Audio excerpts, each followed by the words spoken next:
بسم اللہ الرحمن الرحیم۔ اشفاق صاحب فرماتے ہیں کہ مجھے بلوچستان کے ایک تھانے میں ایک پروگرام کی دعوت دی گئی تو وہاں کے جیلر صاحب نے روح کو تڑپا دینے والا دل خراش قصہ سنایا۔ آپ سے گزارش ہے کہ اس واقعے کو انتہائی توجہ اور جذبات کے ساتھ سنیے۔ مجید احمد جائی رات کے 1 بج رہے تھے اور وہ جاگ رہا تھا۔ جاگنا اس کا مقدر بن گیا تھا۔ نیند اس سے یوں روٹھ چکی تھی جیسے کوئی اپنا بچھڑ جاتا ہے۔ اس کی زندگی کرب سے گزر رہی تھی اور وہ زندہ تو تھا مگر زندہ نہیں تھا، بس سانسیں چل رہی تھیں، جسم بے جان تھا۔ جہاں وہ بیٹھا ہے وہ جیل کی کال کوٹڑی ہے، دیواریں وحشت زدہ ہیں، تنہائی کا خوف چار سو ڈسنے کو آتا ہے۔ وہ بے بس ہے، کال کوٹڑی سے باہر نہیں نکل سکتا، باہر سے کوئی اس کو ملنے نہیں آتا۔ جب سے وہ یہاں قید ہے اس کی دنیا ویران سی ہو گئی ہے، رشتہ دار دوست احباب سب بیگانے ہو گئے ہیں، دنیا کی رنگینی کھو سی گئی ہے۔ وہ یاس کی تصویر بنا خود کلامی میں مبتلا ہے، خود سے سوال کرتا ہے پھر خود میں گم ہو کر ان سوالوں کے جوابات تلاش کرتا رہتا ہے۔ اس کی سمجھ میں کچھ نہیں آتا، آخر کس جرم کی سزا پائی ہے یہ کال کوٹری میرا مقدر کیوں بنی ہے؟ اس کا نام کامران ہے جو اب قاتل کامران ہے۔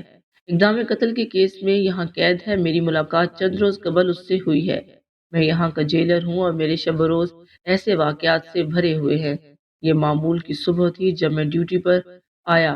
نیلے آسمان پر آزاد پنچھی پرواز میں مہک تھے اور میٹھی میٹھی بولیاں سریلے گیت گاتے تھے۔ جیل کی دیواروں کے باہر رونق پھیل چکی تھی، یہاں صرف پرندے ہی ہیں جو آزاد تھے اور گیت گاتے تھے۔ گاڑیوں کے ہارن بج رہے تھے، یوں سمجھے زندگی جاگ اٹھی تھی۔ لیکن ان دیواروں کے اندر مایوسی اداسی کا موسم تھا، جیسے بہار میں خزاں زبردستی قبضہ جما چکی ہو۔ لیکن ان دیواروں کے اندر مایوسی اداسی کا موسم تھا، جیسے بہار میں خزاں زبردستی قبضہ جما چکی ہو۔ جیل کی دیواروں کی اس طرف کبھی بہار آئی ہی نہیں۔ یہاں پر ہر صبح خزاں ہوتی ہے اور ہر رات وحشت بھری زردی مائل چہرے، اداس جگرتی آنکھیں، نڈھال جسم زخموں سے چور چور جسم، اداس زندگیاں، اور ان مایوس زندگیوں میں ایک میں واحد تھا جو صبح صبح رونق دیکھ کر نعمتوں سے سرشار ہو کر تازہ دم ہو کر اس اداسی بھرے ماحول میں آ جاتا۔ میری مجبوری تھی، اس ماحول سے میرے بچوں کی روٹی جڑی تھی، ورنہ کون کمینہ اس اداس موسم کا خوشی سے مقیم ہوتا ہے۔ مجھے سروس کرتے ہوئے 10 سال ہو چلے ہیں۔ یہاں جو بھی آتا ہے مجرم بن کر آتا ہے، اور چاہے اس نے جرم کیا ہی نہ ہو۔ کچھ ایسے بھی ہوتے ہیں جو بے گناہ ہوتے ہیں اور بے گناہی کی سزا کاٹ رہے ہوتے ہیں۔ یہ ایک ایسا سوال تھا جو مجھے الجھائے رکھتا تھا۔ میرے ذہن میں جھکڑ چل رہے ہوتے تھے، ایک منہ زور بے قابو طوفان سا برپا رہتا۔ ایسی کون سی وجہ ہوگی جو یہ بے گناہ گنہگار بن کر کال کوٹری میں قید ہوتے ہیں؟ اور پھر ایک دن یہ راز مجھ پر عیاں ہو گیا اور مجھے پتہ چل گیا کہ کون بے گناہ ہوتا ہے اور کون گنہگار، اور کون بے گناہ ہو کر بھی 40 سال جیل میں سڑتا رہتا ہے۔ میں سب سمجھ گیا۔ جی ہاں، یہ راز کامران کی وجہ سے عیاں ہوا تھا۔ کامران جب سے یہاں آیا تھا، شروع اس کے دوست ملاقات کرنے چلے آتے تھے، لیکن اب عرصہ ہو گیا تھا کوئی پوچھنے نہیں آیا تھا۔ کامران قاتل تھا، قتل کے جرم میں یہاں آیا تھا، لیکن بقول اس کے وہ بے گناہ تھا۔ جب میری ڈیوٹی رات کی ہوئی تو میں کامران کو دیکھتا، یہ راتوں کو سوتا نہیں تھا، رات بھر دیواروں سے باتیں کرتا رہتا، ان کو تکتا رہتا، شاید ضمیر کے ساتھ محو گفتگو رہتا۔ ایک رات جب میں اس کے پاس آ بیٹھا تو اس نے اپنی کہانی سنائی۔ اب میں اپنے الفاظ میں کامران کی کہانی آپ کے گوشوار کرتا ہوں۔ میرے سوالوں کا جواب مجھے مل گیا تھا، شاید آپ بھی کسی ایسے سوال میں گھرے ہوئے ہوں تو آپ کو بھی جواب مل جائے گا۔ کامران ایک دولت مند گھرانے کا چشم و چراغ ہے، دولت کی ریل پیل تھی۔ اللہ تعالیٰ کی قدرت ہے کہ کئی تو منہ میں سونے کا چمچ لے کر پیدا ہوتے ہیں اور کئی پیدا ہوتے ہی منحوس کہلائے جاتے ہیں۔ ہمارا معاشرہ اپنی عقل سے کسی کو کیسے نوازتا ہے تو کسی کو کیسے، کسی کی پوجا کی جاتی ہے اور کسی کو منحوس گردانا جاتا ہے۔ کامران اکلوتا تھا، اس سے پہلے اور اس کے بعد کوئی بھی نہیں آیا تھا۔ 16 سال کا تھا تو ماں کی شفقت سے محروم ہو گیا۔ کینسر کی مریضہ تھی اور اس کی تشخیص اس وقت ہوئی جب وہ مرض اپنا کام دکھا چکا تھا۔ اسپتال لے جاتے ہوئے اس نے دم توڑ دیا تھا۔ باپ نے اس کی پرورش میں کوئی کسر اٹھا نہ رکھی تھی، ہر وہ چیز اسے مل جاتی جس کی فرمائش کی جاتی۔ گھر میں نوکر چاکر بھی تھے، نوکروں کی کثیر تعداد حویلی میں گھومتی پھرتی تھی۔ مالی تھے جو صبح ہوتے ہی آن وارد ہوتے اور پھر سارا دن پھولوں کی تلاش خراش کرتے، گوڈی دیتے رہتے۔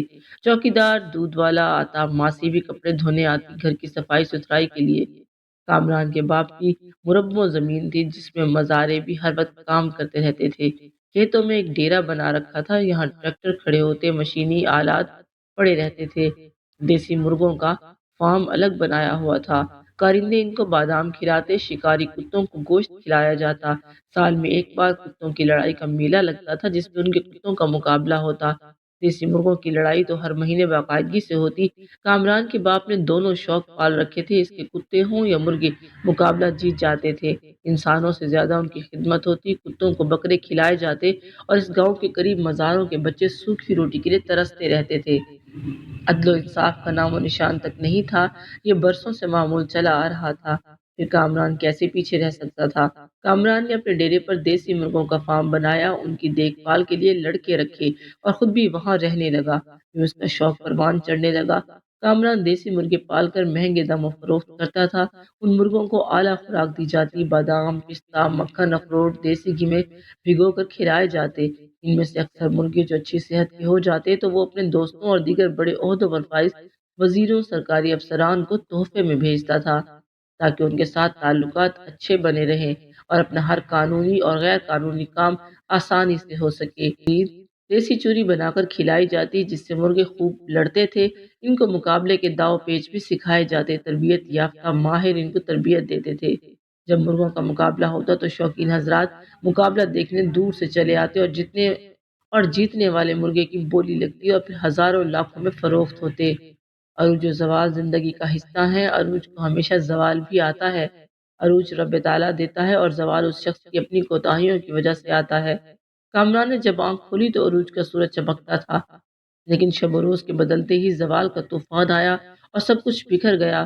کتوں کی لڑائی کا دنگل لگ چکا تھا اور سیٹھ اشرف، کامران کا باپ، اس کا کتا میدان میں چھوڑا جا چکا تھا۔ سیٹھ اشرف کا سینہ اکڑتا جا رہا تھا۔ پھر جانے ایسا کیا ہوا کہ سیٹھ اشرف کا کتا اچانک دم دبا کر میدان چھوڑ کر بھاگ گیا۔ ادھر میدان سے کتا بھاگا، ادھر سے سیٹھ نے اپنے دل پر ہاتھ رکھ لیا اور منٹوں میں کھیل ختم ہو گیا۔ سیٹھ اشرف سج دھج کے میدان میں آیا تھا، لیکن اب دوسروں کے کندھوں پر اٹھائے جانے کا محتاج پڑا تھا۔ موت نے اسے بے جان کر دیا تھا۔ سیٹھ اشرف کو گاؤں کے مزاروں نے اٹھایا اور حویلی میں لے گئے اور پھر شام ہوتے ہی سیٹھ اشرف زمین کے سپرد ہو گیا۔ یوں اس کی شان و شوکت سپرد خاک ہوئی۔ اب گاؤں کی حکمرانی کامران کے پاس تھی۔ کامران نے ہارے ہوئے کتے کو اپنی بندوق کی گولیوں سے بھون دیا۔ سردیوں کا موسم تھا، خوب جاڑے پڑ رہے تھے۔ کامران اپنے حویلی میں سویا کرتا تھا اور سویرے ڈیرے پر جاتا، وہاں سے فارم پر جاتا۔ سردیوں کا سورج مدھم مدھم کرنیں زمین پر بکھیر رہا تھا۔ کامران ڈیرے پر گیا تو 5 چوٹی کے مرغے مرے پڑے تھے اور لڑکے سہمے ہوئے تھے۔ پوچھ گچھ ہوئی تو پتہ چلا کہ رات کو شکاری بلیوں نے حملہ کر دیا۔ کامران یہ سنتے ہی آگ بگولا ہوا۔ جن لڑکوں کی ڈیوٹی تھی ان کو سزا دی اور نوکری سے بھی فارغ کر دیا۔ اگلی رات کو وہ اپنی بندوق کے ساتھ فارم پر رہا۔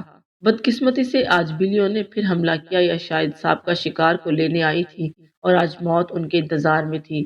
جو ہی حملے کے شکوک پیدا ہوئے، کامران اپنے کارندوں کے ساتھ چوکس ہو گیا۔ بلیاں فارم میں داخل ہوئی تھی کہ کامران نے گولیوں کی بوچھاڑ کر دی۔ یوں 3 بلیوں میں سے 2 موقع پر دم توڑ گئیں اور ایک فرار ہونے میں کامیاب ہو گئی۔ اس دوران 2 مرغے بھی جان کی بازی ہار گئے۔ کامران خوش تھا کہ دشمن مارے گئے تھے اور اسے امید تھی کہ بچ کے جانے والا بلہ اس طرف کا رخ نہیں کرے گا۔ اس واقعے کے ٹھیک 1 سال بعد کامران رات کے وقت شہر کے ہوٹل سے کھانا کھا کر نکل رہا تھا کہ پولیس نے پکڑ لیا۔ کامران حیران و پریشان تھا کہ ایسا کیوں کر ہوا۔ ہوٹل کی بالائی منزل پر قتل ہوا تھا اور کامران ہی بالائی منزل سے عیاشی کر کے نیچے آیا تھا۔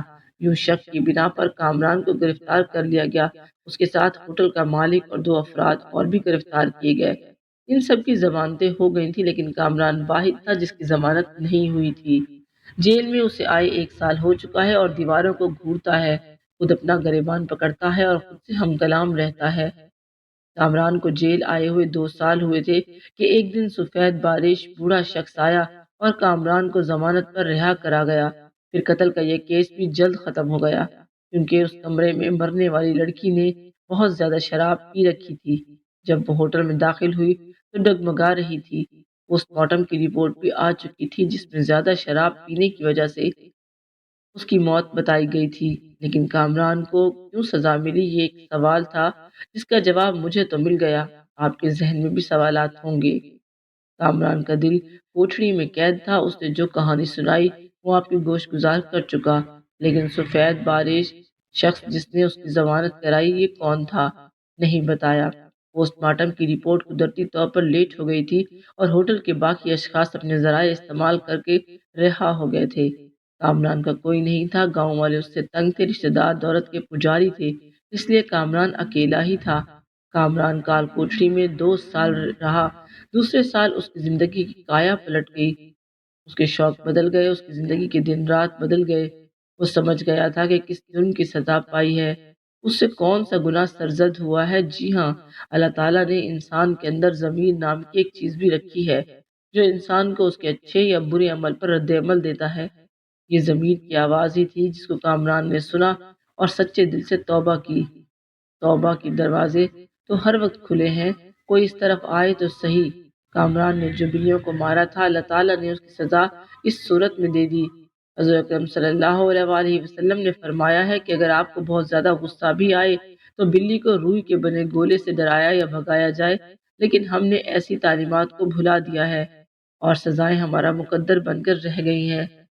کال کوٹری میں قید دوسرے سال کامران نے اللہ تعالیٰ سے سچے دل سے توبہ کی اور حضرت اکرم صلی اللہ علیہ وآلہ وسلم پر درود شریف کا تحفہ بھیجنے لگا۔ یہ تحفہ قبول ہوا اور اللہ تعالیٰ نے اس کی رہائی کا وسیلہ بنا دیا۔ شہر کے ایک اللہ والے نے آ کر اس کی ضمانت کرائی۔ یوں کامران آزاد دنیا کی آزاد فضاؤں میں زندگی بسر کرنے لگا۔ اب اس کی زندگی اللہ تعالیٰ کے احکامات کے مطابق گزرتی ہے۔ اشفاق احمد صاحب فرماتے ہیں کہ آپ بھی اپنا محاسبہ کریں، کہیں جانے انجانے میں ایسا کوئی گناہ تو نہیں کر بیٹھے جس کی سزا ہم بھگت رہے ہوں۔ ایسا ہے تو توبہ کے دروازے ابھی کھلے ہیں، اللہ تعالیٰ سے معافی طلب کیجیے اور دنیا اور آخرت سنوار لیجیے۔ شکریہ۔